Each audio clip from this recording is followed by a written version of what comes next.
मित्रों नमस्कार। ज्योतिष विद्यासागर में मैं आपका स्वागत करता हूं।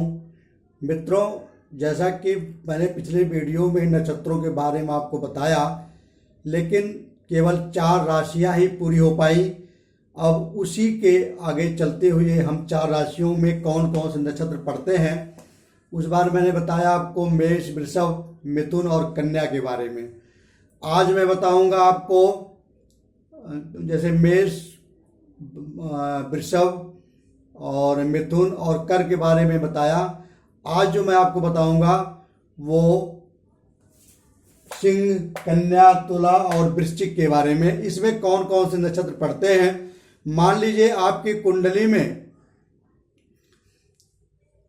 चंद्रमा जन्म के समय किस नक्षत्र पे था, किस राशि पे थे, उस राशि में कौन कौन से नक्षत्र आते हैं, इनका ज्ञान आज मैं आपको कराऊंगा। 27 नक्षत्र होते हैं। ये माना जाता है, पुराणों में कहावत है कि ये 2700 नक्षत्र चंद्रमा की पत्नियां थी। पत्नी थी चंद्रमा की 27 नक्षत्र, और जो कि 27 दिनों में ये एक एक नक्षत्रों का भोग करते हैं चंद्रमा जी। तो उस समय चंद्रमा कहाँ थी। मान लीजिए आपका जन्म सिंह राशि में हुआ है, चंद्रमा सिंह राशि में था, और कितने डिग्री पे थे चंद्रमा, उस डिग्री का से हम नक्षत्रों का ज्ञान हमें होता है। देखिए, जैसे मान लीजिए आपका जन्म नक्षत्र सिंह है, आपका राशि सिंह है, तो सिंह में कौन कौन से आते हैं। मघा और पूर्व फाल्गुनी और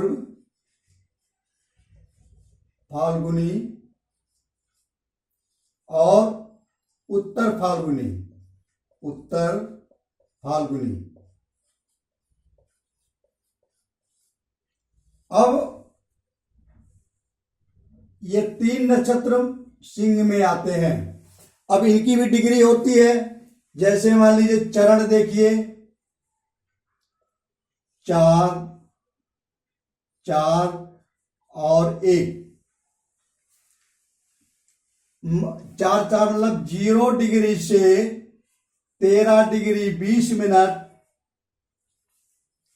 तक चंद्रमा अगर सिंह राशि में है और 13 डिग्री 0 से 13 डिग्री 20 मिनट का है, तो उस समय वो मघा नक्षत्र में रहेगा। दूसरा पूर्वा फाल्गुनी, अगर वो ये चरण है, अगर वो 13 डिग्री 20 मिनट से और फिर 13 डिग्री 20 मिनट जोड़िए तो 26 डिग्री 40 मिनट तक चंद्रमा है। अगर सिंह राशि में चंद्रमा आपकी 13 डिग्री से 26 डिग्री 40 मिनट तक है, तो समझ लीजिए कि मेरा पूर्वा फाल्गुनी में है, पूर्वा फाल्गुनी जन्म नक्षत्र मेरा है। अच्छा, जन्म नक्षत्र से ही जैसे हम जब शादी विवाह करते हैं या हम कोई काम करते, शुभ मुहूर्त निकालते हैं, तो इसमें 8 भागों में बांटा गया, 9 भागों में।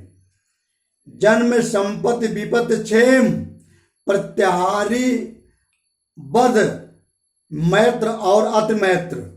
तो जिसमें तीसरा, 5वां और 7वां जो जन्म नक्षत्र आपका होगा वो आपके लिए हमेशा अशुभदायी होगा। जब मैं मुहूर्त पढ़ाऊंगा, अभी मैं मुहूर्त तो शुरू तो किया था, लेकिन मैं ये समझ गया कि जब तक नक्षत्र नहीं पढ़ाएंगे तब तक आप लोग नहीं समझ पाओगे।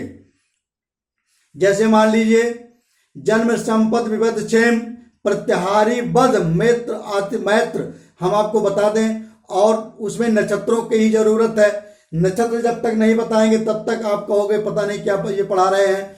तो मित्रों, नक्षत्रों की गहरी जानकारी आप रखो। आप कलम उठाओ, कापी उठाओ, नोट कर लो। तीसरा नक्षत्र होता है सिंह में उत्तर फाल्गुनी। अब इसमें एक चरण ही केवल होता है, तो 26 डिग्री 40 मिनट से 30 डिग्री तक चंद्रमा अगर है तो समझ लीजिए कि सिंह राशि में वो उत्तर फाल्गुनी में है। इस प्रकार से ये नक्षत्रों का परिचय मैंने आपसे दिया। अगर मान लीजिए आपका जन्म, जिस समय आपका जन्म हुआ उस समय चंद्रमा कन्या राशि पे था, और कन्या राशि में कौन सा नक्षत्र था, उस नक्षत्र को जानने के लिए तो इसमें आते हैं मघा, पूर्व फाल्गुनी, उत्तर फाल्गुनी, हस्ता, चित्रा, नहीं सॉरी, ये उत्तर फाल्गुनी एक चरण तो इसमें था, अब इसमें फिर आएगा उत्तर फाल्गुनी। उत्तर फाल्गुनी का 3 चरण कन्या में आ गया। उत्तर फाल्गुनी, हस्ता और चित्रा, 3, 4 और 2। कन्या में अगर आपका जन्म नक्षत्र कन्या में हुआ है, कन्या राशि में, तो कन्या राशि में 3 नक्षत्र आते हैं। उत्तर फाल्गुनी का 3 चरण, हस्ता का 4 चरण और चित्रा का 2 चरण। और अब ये डिग्री के हिसाब से देखिए,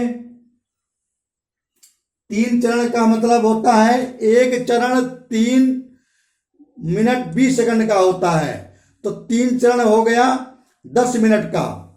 तो देखिए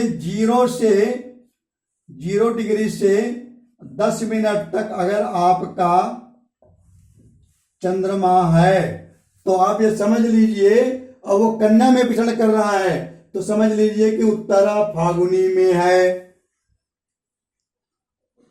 अगर आपकी डिग्री 0 डिग्री से लेके 10 डिग्री और 0 मिनट तक का है कन्या राशि में, तो समझ लीजिए कि मेरा जन्म नक्षत्र उत्तर फाल्गुनी में है।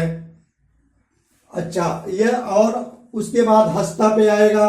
हस्ता का 4 चरण होता है, तो 10 डिग्री 0 मिनट से, अब इसमें 13 डिग्री 20 मिनट आप जोड़ोगे तो 23 डिग्री 20 मिनट का होता है।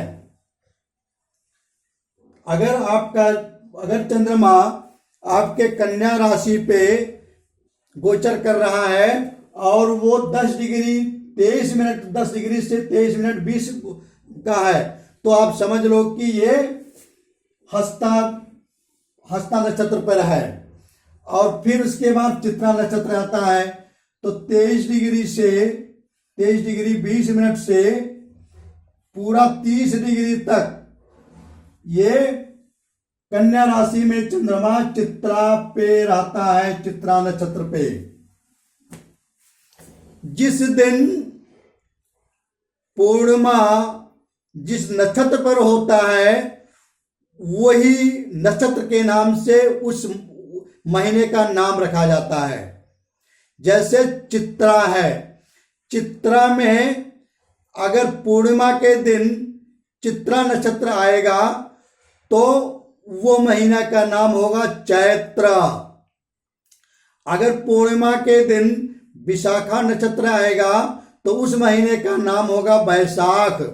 इस प्रकार से हमारे जितने भी हिंदी महीने हैं उन महीनों का नाम हमारे नक्षत्रों से ही है। जिस दिन पूर्णिमा, शुक्ल पक्ष की पूर्णिमा जिस नक्षत्र पर होता है वही नक्षत्र, उसी नक्षत्र के नाम से वो महीना चलता है।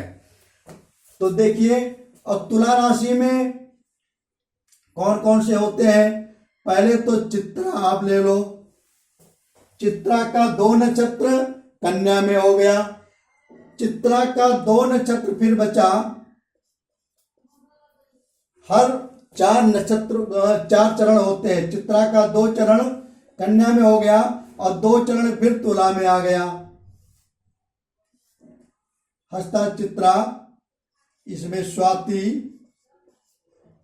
और विशाखा,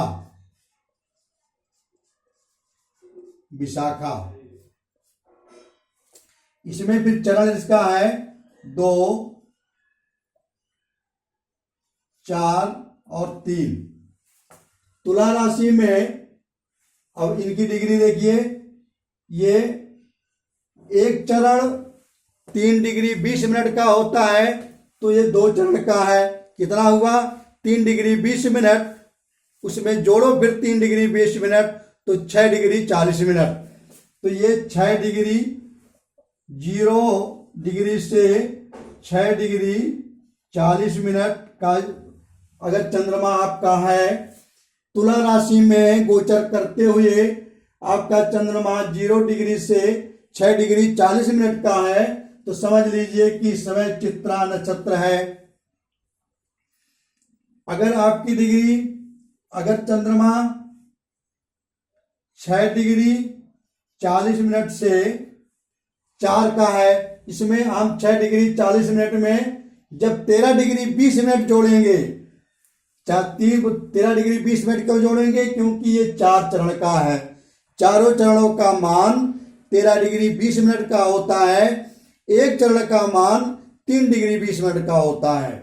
तो अगर इसमें हम 13 डिग्री 20 मिनट जोड़ेंगे तो ये हो जाएगा 20 डिग्री। अगर आपका चंद्रमा आपके जन्म के समय तुला राशि में गोचर करते हुए 6 डिग्री 40 मिनट से 20 डिग्री तक है, तो समझ लीजिए कि उस जन्म नक्षत्र आपका स्वाति है, क्योंकि उस समय चंद्रमा स्वाति में विचरण करता है। अब इसी में विशाखा आता है। विशाखा का डिग्री जो है 20 डिग्री से 30 डिग्री तक। अगर आपका चंद्रमा तुला राशि में गोचर करते हुए 20 डिग्री से 30 डिग्री का है, तो समझ लीजिए कि हमारा जन्म नक्षत्र विशाखा है। विशाखा मैंने आप फिर बता दूं, अगर पूर्णिमा के दिन जो नक्षत्र पढ़ते हैं उसी नक्षत्र के नाम से उस पूरे महीने का नाम होता है। जैसे अगर विशाखा पढ़ा पूर्णिमा के दिन तो वो महीना वैशाख हो गया, चित्रा पढ़ा तो वो महीना चैत्र हो गया। अच्छा, अब ये आपका हो गया। अब अगर आपका जन्म राशि वृश्चिक है, तो वृश्चिक राशि में कौन कौन से नक्षत्र आते हैं देखिए। विशाखा का 1 चरण, विशाखा का 3 चरण तो तुला में पहुंच गया। विशाखा का 1 चरण फिर वो वृश्चिक में आ गया। विशाखा, अनुराधा, अनुराधा और ज्येष्ठा, अनुराधा और ज्येष्ठा।